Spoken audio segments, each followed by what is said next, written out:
For our combat training in my previous career, we used what was basically the grown-up version of laser tag. So we had AR-15 rifles like this, which were modified in a few different ways so that they would only accept blank ammunition. That way, whenever you pulled the trigger, it would go bang, the action would cycle, there'd be malfunctions. So it gave the user the actual experience of operating the weapon system. Up near the muzzle was mounted a laser, and all the players wore a vest and a halo that are covered in sensors. So whenever the trigger is pulled, it sends a laser signal out and determines whether you got a neutralization or not. If you were neutralized, it would give you an audible signal to let you know you're now out of play. And it would also, if you had a near miss, make like a little chirping noise. So that simulated, hey, you're being shot at, kind of thing. So that sort of training system is really fantastic because it allows a team to not just do their training like on a live fire range, but take it anywhere. So we were able to actually train inside the plant. It's what's called force on force training, when you would have one team defending the plant and then another adversary force actually attacking it. And that way we could actually experience from our fighting positions what it would actually be like.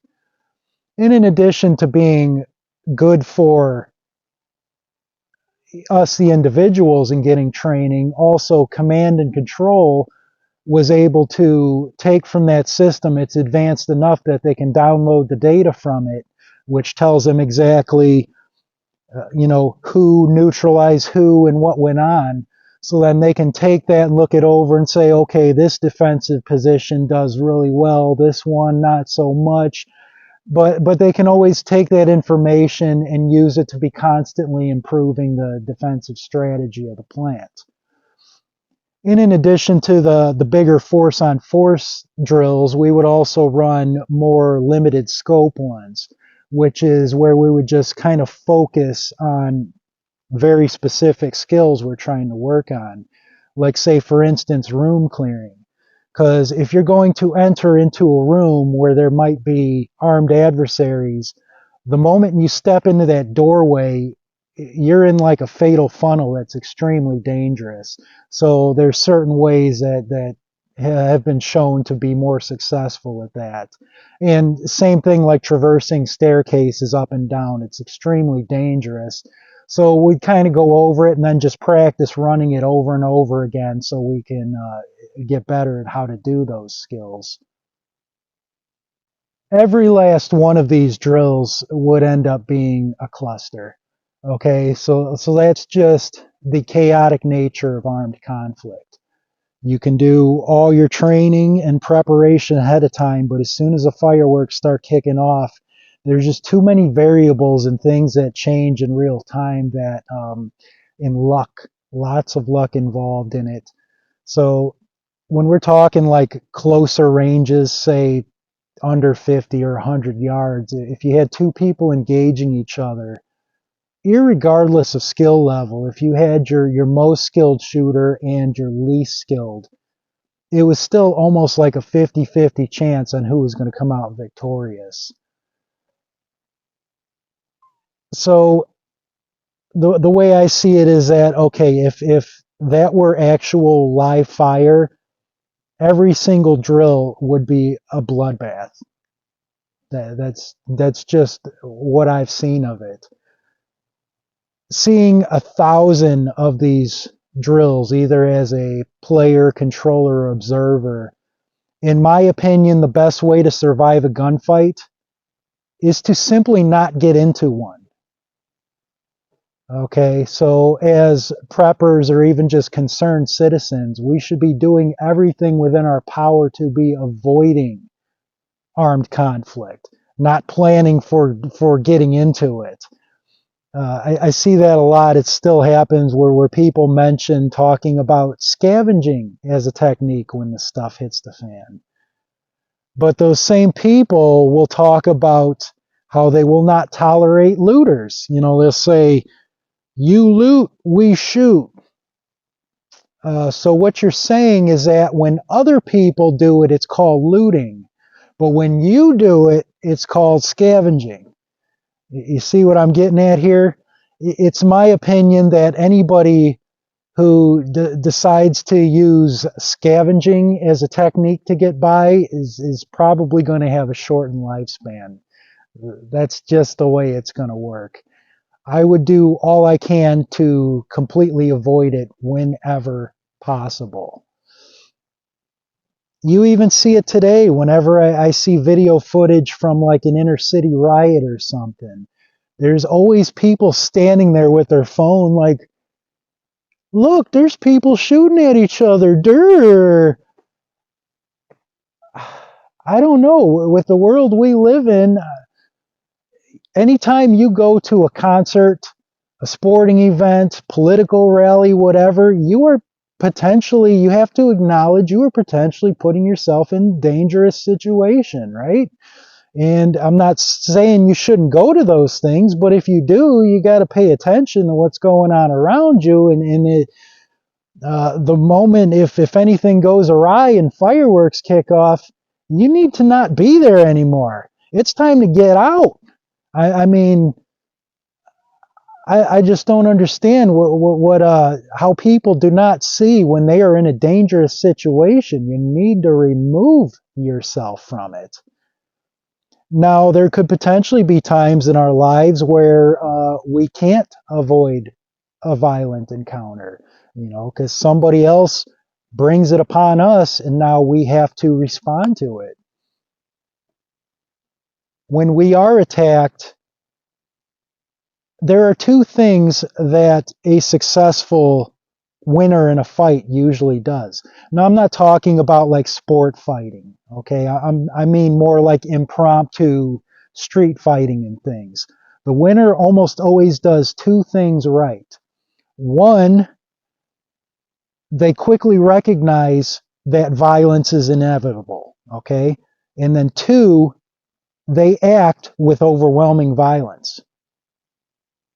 It's the way it's got to be. There can't be hesitation. We need to be prepared to be like porcupines that strike out with our tail. I mean, we need the skill set, tool set, and most importantly, the mindset to respond to that sort of violence if it's brought upon us. If that porcupine stops for a minute to think, well, this Rottweiler's attacking me, but if I hit him with my quills, man, that poor dog's going to have a really bad day. Nope, it's game over for the porcupine. That's why they don't stop to think like that. They just react instinctually because they need to survive.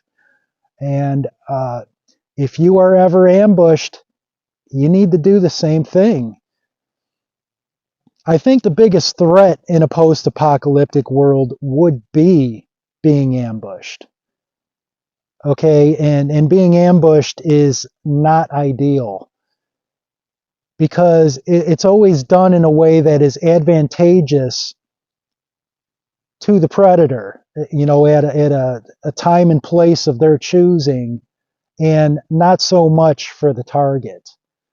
So I'm not going to lie to you. I mean, if you are ever ambushed by armed people, I don't care how many rounds you have on you or how skilled you are. What's most likely is you're either not going to make it or you're going to do exactly what they tell you to do. That's just the way it is. There are some things you can do to help prevent being ambushed. Like, say there's more than one of you, you're in a group. The best thing you can do is put some distance between you. Because imagine, say, you're walking side by side holding hands with somebody. A predator is trying to ambush you. You've just made it really easy for them to engage the both of you very quickly with minimal risk of then the targets returning fire back at them. That's a very easy target. Whereas if those people were spread out 15, 20 feet apart as they were walking away, now that ambush predator has a hard decision to make. right? They got to determine where they start off. And now, say they do shoot at one target, is there a potential that they can get return fire from another target? So just things like spreading yourself out like that could potentially even put them, give them the decision to not even engage the target. Even sometimes just being visually armed might be enough to diffuse the situation and make the target think, this really isn't worth it for me. That's something to think about as well. If you are attacked in an ambush with firearms, there's really only two options you have. Neither of them are good. Like I said, your chances aren't good when you're ambushed. But if it's a close ambush, probably the best thing you can do is charge into it. And like I said before, with overwhelming violence, it's about the best you can do. If that ambush comes at more of a distance, the best thing you can do is move and get out of the area you are, because obviously they're ambushing you at a place that's advantageous to them. You need to get out of that and go somewhere that's safer, wherever it is. I mean, there's too many variables to practice it. It's wherever you are. You in that split second need to make that decision to either charge and engage them or try to run. I can think of scenarios where somebody may need to go on the offensive. Even though that breaks my rule of not getting into a gunfight. I mean, let's say, for instance, after stuff hits the fan, say there's a group of marauders that are camping out nearby and they're doing bad things to people around. It seems reasonable that someone may come to the conclusion that action needs to be taken against them. So I can see situations like that. If violence was inevitable and you needed to go on the offensive, the very best way of going about that would be by becoming an ambush predator yourself. A lot of people would refer to that as a sniper. I think people have a kind of distorted view of what a sniper is because what they know of it they've seen in movies and television.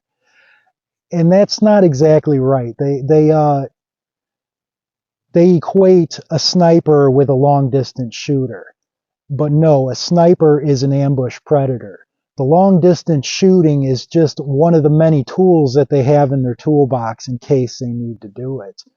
But even at a short distance, I mean, when you look at the numbers, most military and law enforcement sniper shots are taken at under 50 yards. It's relatively close distance. And there's even been like there was back in Chicago, there was this projects called Cabrini Green, and one of the most notoriously poorly done urban planning and development projects in human history. They ended up having to tear it all down. But there was a sniper there who got like 18 kills, maybe not kills, but shot that many people. And he was just hiding out in bushes with his stolen pistol and just waited for a target of opportunity to come around. So even though he was using a pistol and at short range, he was still technically a sniper because he was an ambush predator. And of course, in the movies, where is that sniper always at? Mark Wahlberg's always up there in the bell tower. But a trained sniper would never put themselves in that position because as soon as the adversaries know that you're up in that bell tower, they're going to surround the bottom and you're never getting out of there alive. So that's a terrible choice. A trained sniper will look for a more inconspicuous location to engage from. And they always make sure that they have an escape route. Always there needs to be a way. So the plan is when they have chosen that position and they're in it, they engage quickly, like I said before, overwhelming violence, whatever needs to be done, and then they move and get out of there back to safety. This is a subject I could probably talk about for hours. So, I mean, if there's something specific I said here that one of you guys would like me to expand upon, just let me know. You know, I can talk about it more deeper dive into another video.